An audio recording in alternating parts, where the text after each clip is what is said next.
Oi. Antes de, antes da gente encerrar, eu queria saber, André, sobre a guerra civil no Líbano, a da década de 70, porque Sim. eu não sei se você sabe, minha família é libanesa, então eu escutei já algumas versões de pessoas que viveram na guerra, de pessoas nativas, né? E foi essa guerra justamente que fez com que a minha família fugisse do Líbano para o Brasil. Você lembra Então de eu onde queria eles saber. eram? Oi? Você lembra de qual região eles eram? Sim, é Razi, interior do Líbano. Uhum. Ok. E eu queria saber outra perspectiva, né? Queria saber Então, a guerra da sua civil no Líbano, visão. a guerra civil, qual perspectiva? Desculpa, te interrompi. Eu queria saber da sua visão do estopim, quem estava encabeçando a guerra e qual reflexo que ela tem no conflito de hoje. O Líbano é triste a história do Líbano, né? Porque o Líbano sempre foi a Suíça do Oriente Médio. Eu tenho uma amiga libanesa que fala que o Líbano, na verdade, não é árabe, ele é fenício, ele é mediterrâneo, ele é levantino. Essa arabização que foi feita ao Líbano, na verdade, isso aconteceu nos últimos 100, 200 anos, não era assim, etc e tal. Enfim. O Líbano ele é sectário, né? Você tem várias religiões representadas por pequenas, grandes minorias, né? São 10, 15% aqui, 10, 15% ali. E isso formou o mosaico libanês. Com a entrada de palestinos ou árabes da região da Palestina que fugiram em 48, depois que se juntaram com lideranças da OLP que fugiram da Jordânia em 70, esses armados e organizados de forma paramilitar, o sul do Líbano se transformou num caos, porque eles estavam usando o sul do Líbano para atacar Israel e hostilizavam os cristãos libaneses que moravam no sul do Líbano. E, se não me engano, também os xiitas, porque os palestinos são sunitas. E começou, realmente, existiu aqui uma série de acusações. O que eu já escutei de estopim da Guerra Civil foi um casamento de um palestino que acho que tinha tido algum massacre em algum lugar de palestinos contra cristãos. E aí eles estavam num ônibus voltando de um casamento, atirando para cima, comemorando. E parece que os cristãos foram até esse ônibus, pararam o ônibus, mataram todo mundo. E que eram palestinos, e aí começou meio que a guerra civil. A guerra civil é que colapsou o exército libanês, não existia mais nada de união nacional, e cada um vai lutar pela sua tribo, pela sua etnia, pela sua religião. Então eram grupos opostos lutando, você tinha aqueles que eram pró-palestinos, Síria, de um certo modo, e os grupos mais pró-Estados Unidos, Israel, cristãos.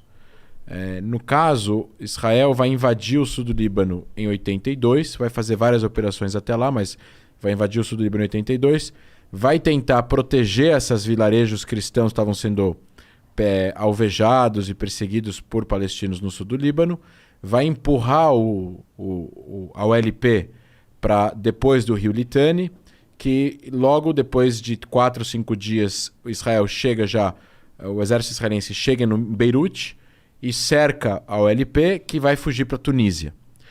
E daí, a partir daí, o que acho que Israel tentou fazer errado foi o Nation State Building. Eles tentaram ajudar a eleger um governo libanês cristão pró-Israel. Ou pelo menos não antagônico a Israel. Assim, as pessoas não precisam nesse lugar do mundo se morrer de amores. Mas se eles se reconhecem, se aceitam, já está ótimo. E foi o que aconteceu. Foi eleito Bashir, que foi presidente do Líbano por um breve período, e foi morto depois pelos sírios. E aí começou pelos sírios junto com palestinos, e aí os cristãos se rebelaram e fizeram o Sabra Shatila, que foi o massacre nos campos de refugiados palestinos. E aí teve toda a acusação a Israel de que Israel sabia e não fez nada para impedir. Tem gente que fala que não, que Israel não sabia. Enfim, virou um caos. É o que é conhecido como a lama libanesa. Agora estão falando a lama afegã. Essa era conhecida como a lama libanesa. E Israel ficou... E aí Israel sai do sul de Beirute, acaba meio que não conseguindo implementar os seus objetivos políticos lá. Os objetivos militares já tinham sido cumpridos, porque a OLP já tinha saído e ido para a Tunísia. E eles mantiveram uma zona tampão de 4 ou 5 quilômetros no sul do Líbano para impedir a chegada à fronteira, encostar na fronteira com Israel, de grupos radicais. E nessa presença, a gente está falando de uma época, você tem que lembrar também toda a questão regional e toda a questão global. Estamos falando da década de 80, onde estava rolando a guerra do Afeganistão, já tinha acontecido a Revolução Islâmica, os iranianos já estavam dentro do Líbano influenciando com as guardas revolucionárias na criação de um grupo que veio se tornar o Hezbollah, que hoje é mais forte que o exército libanês. Então, quando Israel sai do sul do Líbano em 2000, tirando o argumento do Hezbollah de manter as suas armas, esse argumento inventaram outro argumento agora de que eles podem continuar armados, e assim você tem um grupo armado paramilitar, terrorista, que a gente chama de grupo terrorista híbrido. É também terrorista, é braço social, é braço cultural, braço médico, você tem escola, creche, eles fazem tudo. É que nem um grande partido que domina o país. É tudo do partido. O Estado é ele, né? É tudo dele, nada é além dele. Então o Hezbollah faz isso. E o que acontece? A ideia do Hezbollah é gradativamente dominar o Líbano, posteriormente transformar o Líbano em um lugar onde os muçulmanos, isso é ideia do Hezbollah, vão se tornar hegemônicos, mais uma vez, com a ideologia já iraniana, xiita nesse caso. Então você tem uma grande fuga de pessoas que moravam no Líbano, principalmente de cristãos, mas também de muçulmanos, que vão fugir, vão para outros lugares. Antes da Guerra Civil, durante a Guerra Civil, depois, no meio da Guerra Civil. E você tem pessoas que vão tentar trabalhar para que o Líbano fique o tempo todo não estável. Então você tem o acordo que termina a Guerra Civil em 90, que meio que vende a soberania de política externa libanesa para a Síria.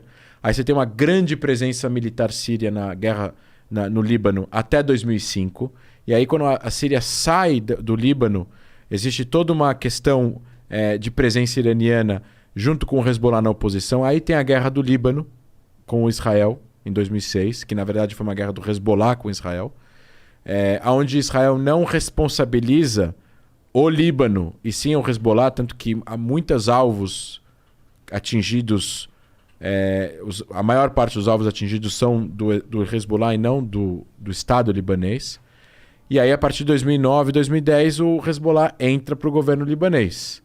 Então Israel hoje interpreta que um ataque do Hezbollah a Israel é um ataque do Líbano. Israel, apesar de Israel desejar muito ter paz com o Líbano. Seria um grande sonho dos israelenses poder fazer paz com o Líbano, porque é muito parecido, a cultura, a comida, é mediterrâneo, e acho que levantino. De povo para povo é uma vontade mútua, né? Não, então assim, os israelenses têm menos rancor dos libaneses do que os libaneses têm dos israelenses, porque Israel já invadiu o Líbano, já atacou o Líbano, já morreram gente, já morreu mais libaneses do que israelenses através desses ataques, então é normal entender que existe esse tipo de sentimento. É que o libanês, ele odeia mais o Hezbollah e os sírios do que Israel. É isso que eu escuto, pelo menos, de amigos libaneses que moram lá. Não é que eles morrem de paixão por Israel, mas eles têm muito ressentimento da ocupação síria. Eles falam assim, a ocupação de Israel foi ruim, mas a Síria foi pior.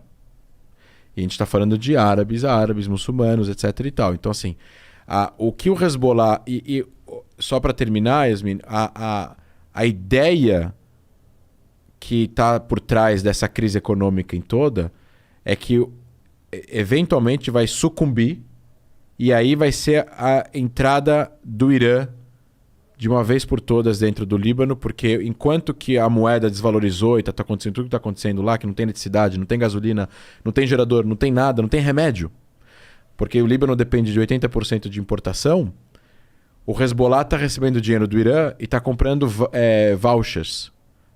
Vale comida, vale remédio, vale creche, vale hospital, vale aluguel, vale eletricidade, vale gasolina. E está distribuindo isso em troca das pessoas se filiarem ao partido. Então, ele está comprando as pessoas, enquanto o país está em crise total. Ele está ganhando popularidade, porque ele está dando comida para as pessoas. E, eventualmente, numa crise política de queda, o Líbano poderia cair em mãos do Hezbollah. Eu acho difícil isso acontecer, porque o Líbano é muito próximo da França. O Líbano foi protetorado francês. O Macron visitou o Líbano quando teve a explosão no porto.